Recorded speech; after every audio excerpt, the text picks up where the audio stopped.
Okay, so fairest of them all, poisoned apple, seven dwarfs, ringing any bells. A classic. This week's Fairy Tale Forensics is all about Snow White. Yeah. We're talking way beyond the Disney version. Right. Even if you've only seen the movie, you know the basics.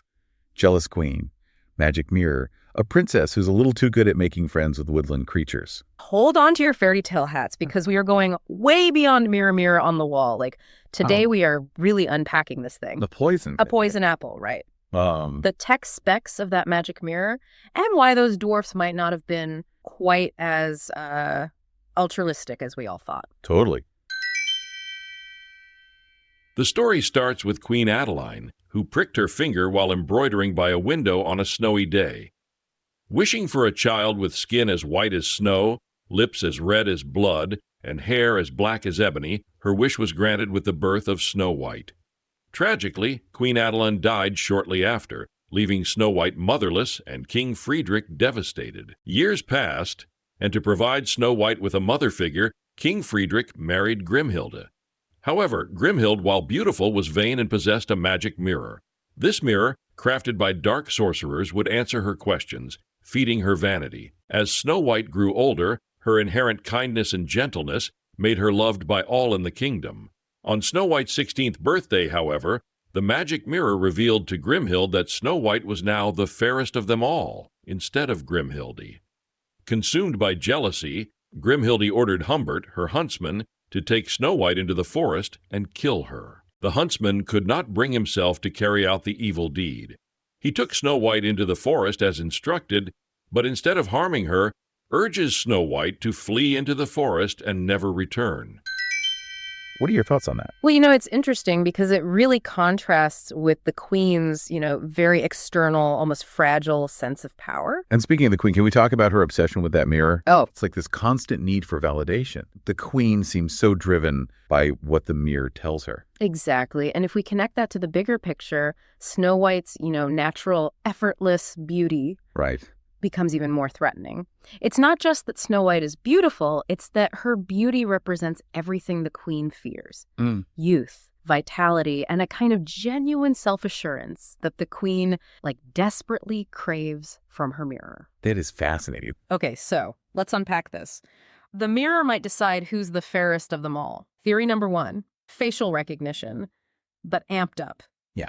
On steroids. This thing is way beyond any tech we can imagine. Right. It's not just recognizing a face, it's understanding micro-expressions. Micro-expression. Tiny involuntary movements in our faces. They betray our true emotions, even when we're trying to mask them. So the mirror is seeing through our poker faces. In a sense, yeah. It could be analyzing those micro-expressions to judge not just physical beauty, but inner feelings as well. That takes the idea of fairest to a whole new level. It's not just about looking pretty, it's about what's going on inside. How do we even begin to unpack it in this context? Well, we could think of it as those intangible qualities we pick up on subconsciously. Like what? Confidence, genuine kindness, maybe an inner vitality. These things can make someone incredibly attractive, even if we can't pinpoint why. It's that certain something that some people just radiate, right? You feel it instantly. Exactly. It goes beyond just the physical. Yeah. And to process all that suggests some kind of massive data analysis must be happening. Almost like the mirror has a fairy tale internet connection. Hold on, a fairy tale internet. Now we're talking.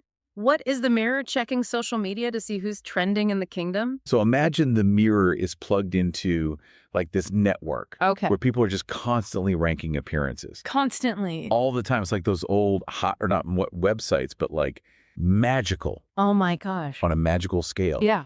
All knowing. And this connects to the modern debate about beauty algorithms and AI, right? Exactly. So is the mirror simply reflecting existing biases or is it actively shaping them? It's a question, It's a big question. Yeah. So instead of mirror, mirror on the wall, it's more like mirror, mirror on the internet. Who's got the most likes of them all? Likes. Yeah, exactly. Brutal. What is fairness? What's fairness? Yeah. Is it objective? Mm-hmm.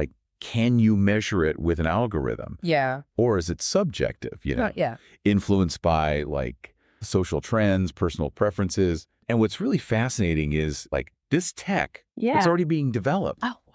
Even if it's not quite at those fairy tale levels yet. Yeah. But imagine a system Okay. that analyzes not just your features, but your skin tone, your micro expressions, Whoa. even tries to quantify like what we consider beauty based on some standard. Makes you wonder, what is beauty, right? Yeah. If a machine can just like measure it. Kind of creepy when you think about it like that. It is. It's very Black Mirror, very, It really is. yeah, a little too real. Yeah. But then it gets even wilder. Okay. The mirror might be tapping into something like the internet, Yeah. collecting opinions on who's considered beautiful. That's where like this idea of social perception comes in, right? Okay. Think about it, societal pressures on women, the fear of aging, the idea that power is tied to your appearance. The queen is like a dark reflection of all those anxieties, Right. taken to a terrifying extreme. Talk about pressure. No wonder she was always checking that mirror. It's like the ultimate social media feed, but with way higher stakes. She couldn't stand the thought of aging, of not being the fairest anymore. That fear, it just ate away at her. And the magic mirror, with its constant comparisons, it just made that insecurity a million times worse. It's like the fairy tale version of scrolling through social media and feeling bad about yourself. Because the queen, she wasn't just checking her lipstick in that thing. Imagine trying to quantify something as personal and subjective as beauty, even with all our technology. It feels ethically complicated, to say the least. For sure. Forget who's the fairest. I want to know how it works.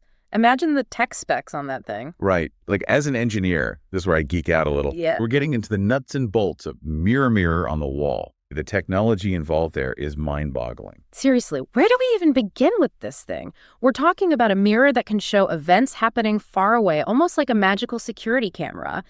Imagine if you could, like, manipulate light waves, like capture images from somewhere else and, I don't know, project them onto a surface. Hold on. Are we talking like holograms, but medieval style? Not a bad comparison. Holograms, they're all about recording and rebuilding light waves, Yeah. right? To make those 3D images.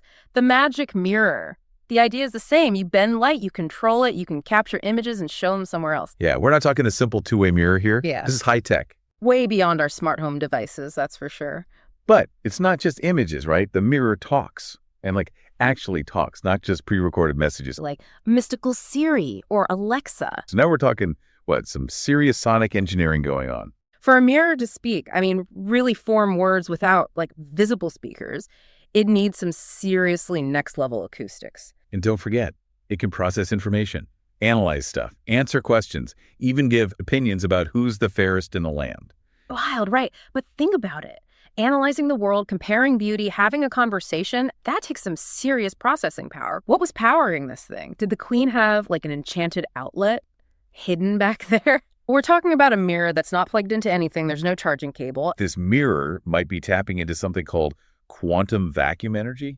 Quantum. Okay, you're going to have to break this one down for me. Quantum what now? It's a little out there, but imagine this vast untapped energy field that exists everywhere, even in the empty spaces between particles, right? Okay. And some physicists, they believe that actually tapping into this energy might be possible. The magic mirror. This could be an example of that principle, just, with a fairy tale twist. Okay, that officially goes over my head in terms of actual, like, real world science. But I get the idea. It's like the mirror is plugged into the universe itself or something. It is still pretty cool to think about, taking these impossible things and then finding these little bits of science that could make them, I don't know, less impossible. It's true. Yeah. Like all that old sci-fi stuff, video calls, self-driving cars, it all seemed impossible. And now, not so much. Totally.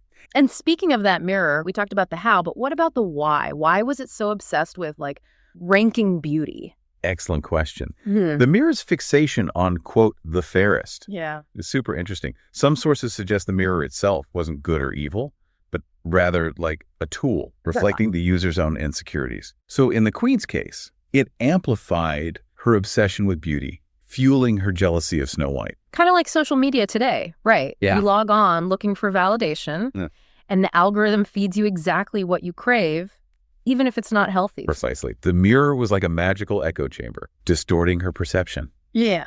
and ultimately leading to her downfall. After the huntsman abandoned her, Snow White discovered a cozy cottage belonging to 7 dwarfs. She made herself at home, tidying up and preparing a meal. The dwarfs were delighted to find her upon their return from the diamond mines, touched by her kindness and beauty. They welcomed her into their home, asking only that she help with the chores. This arrangement gave Snow White a safe haven from the queen's wrath. Can we talk about the dwarfs for a second? Yeah, they're diamond miners, which seems like a random job description at first, but knowing this story, I doubt it's arbitrary. What do you make of that? Yeah. It's such a clever detail. Diamonds, of course, represent wealth. This wasn't just a hobby for them. It was their job, their whole livelihood. Right. Okay, so now we've got Snow White, young, on the run, shows up at the dwarf's doorstep. They've got a roof over their heads, a steady income. It's like, I see where you're going with this. It kind of makes you think about their relationship, right? The power dynamics. Exactly. Yeah, there's this inherent imbalance, right? She's trading housework for safety, for a place to stay. It's a story as old as time, even if the fairy tale doesn't really dwell on it. It's true. The dwarfs took Snow White in. It seems kind of out of character for a bunch of dudes who clearly weren't winning any tidiest cottage in the woods awards. You're right. On the surface, it seems like a classic case of damsel in distress, knights in shining armor. But remember, these are dwarves, not knights. And they had a business to run. Exactly. And let's be real, 7 guys living together, they probably weren't known for their, domestic bliss. Yeah, not winning any good housekeeping awards. Right, so Snow White provided something pretty valuable, domestic labor. Ooh. Snow White gets a roof. Right. And they get someone to, do the dishes, cook their meals, keep things tidy, fair trade. On the surface, maybe. But let's not forget the power dynamics here. A young woman, alone, seeking shelter with 7 older men. It's way more complex than a simple exchange of services. But that whole living situation has always seemed a little, I know. They're not exactly just giving her a place to stay. She's basically their maid. So were these dwarfs really the altruistic rescuers that they're often portrayed as? Or was there an element of convenience to their hospitality? Let's be real. A young woman doing all the cooking and cleaning for 7 guys in exchange for a roof over her head.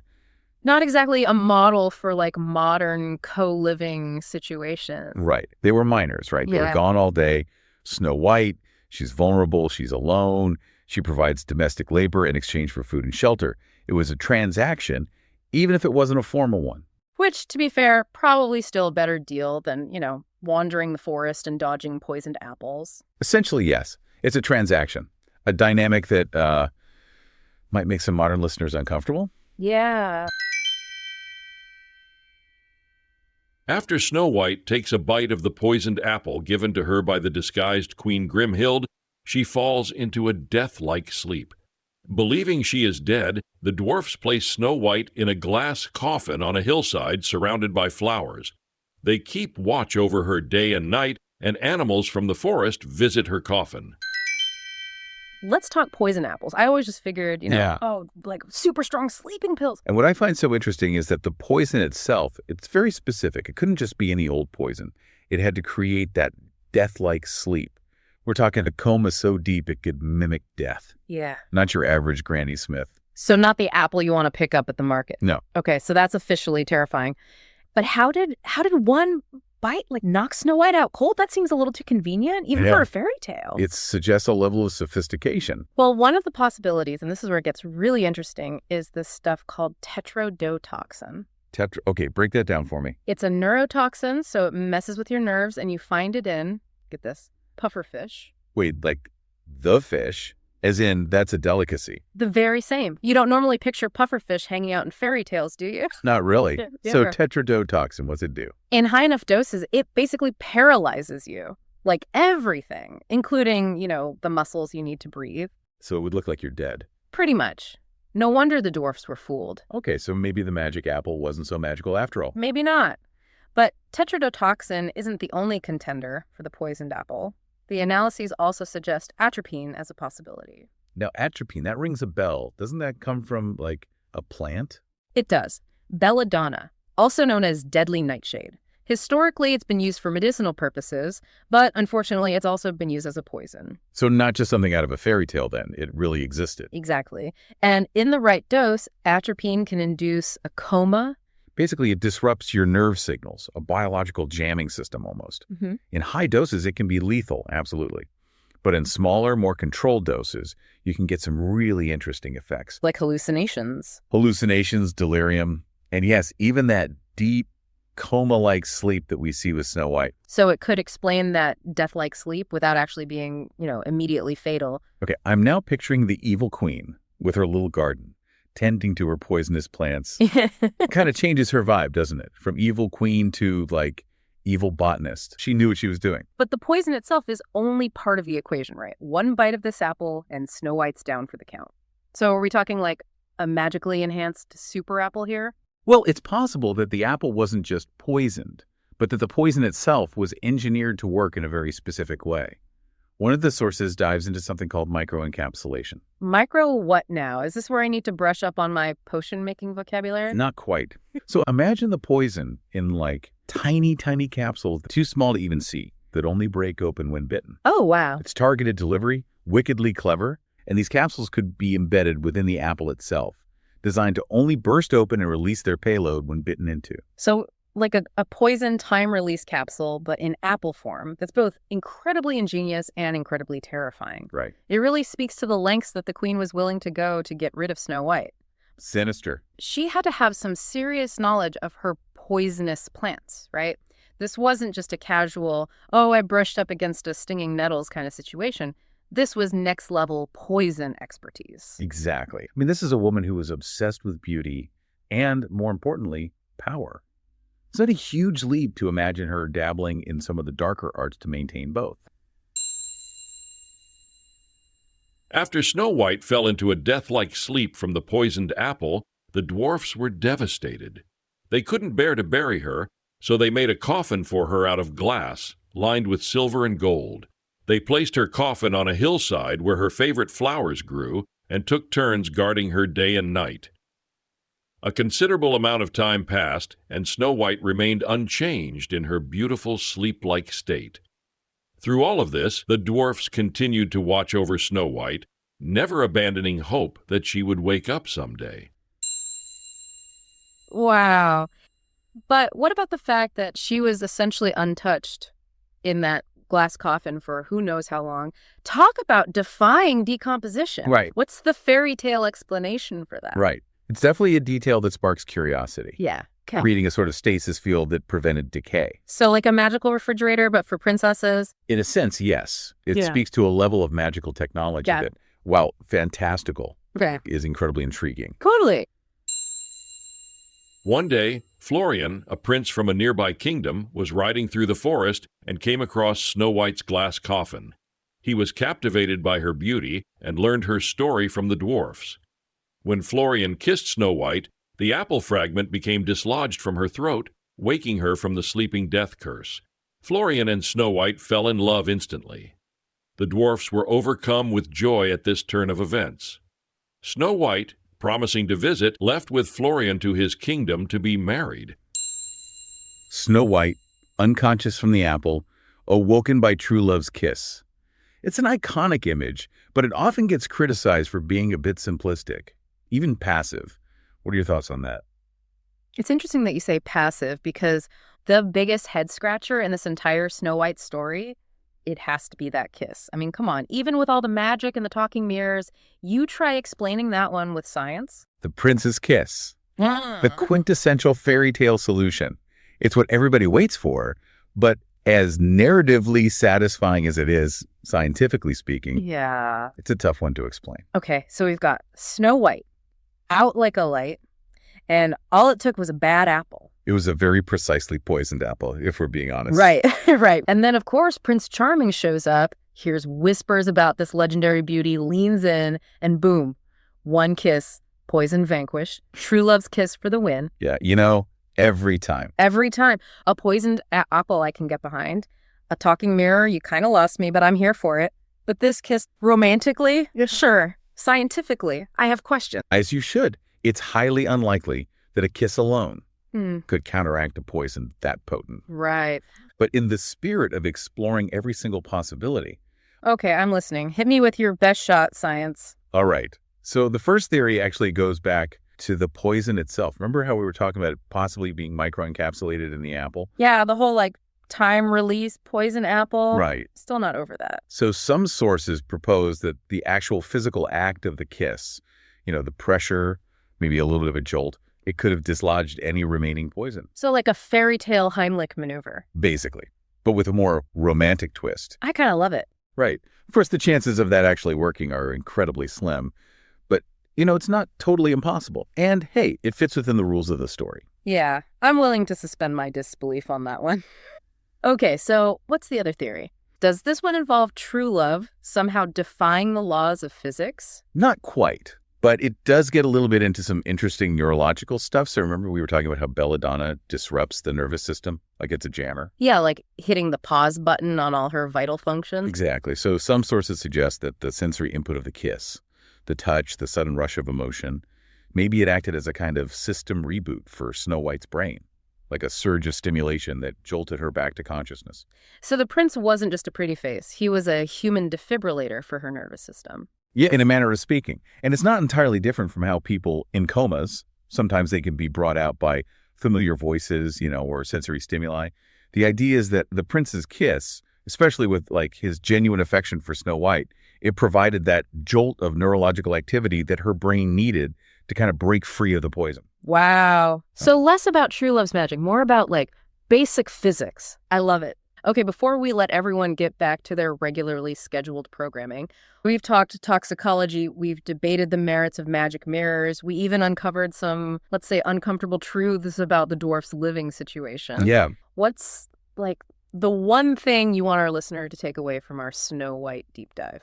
Honestly, I just hope they see that even a story we think we know, like Snow White, can still surprise us. This mirror, it might be magical, but it's reflecting some very real fears about the power of technology and the consequences of, when we don't think about the downsides of what we create. Right. Just because we can doesn't mean we should. Exactly. It's a question that we're grappling with constantly in our own world, too. I think that's the beauty of approaching these classic stories, like with a critical eye and a curious mind. We uncover these layers of meaning, symbolism, maybe even some scientific explanations that we never would have considered before. Well said. And on that note, I think we've reached the end of our deep dive into the world of Snow White. I think so. Thank you, as always, for joining us as we venture into the world of, fairy tales and forensics. Until next time, keep those brains buzzing.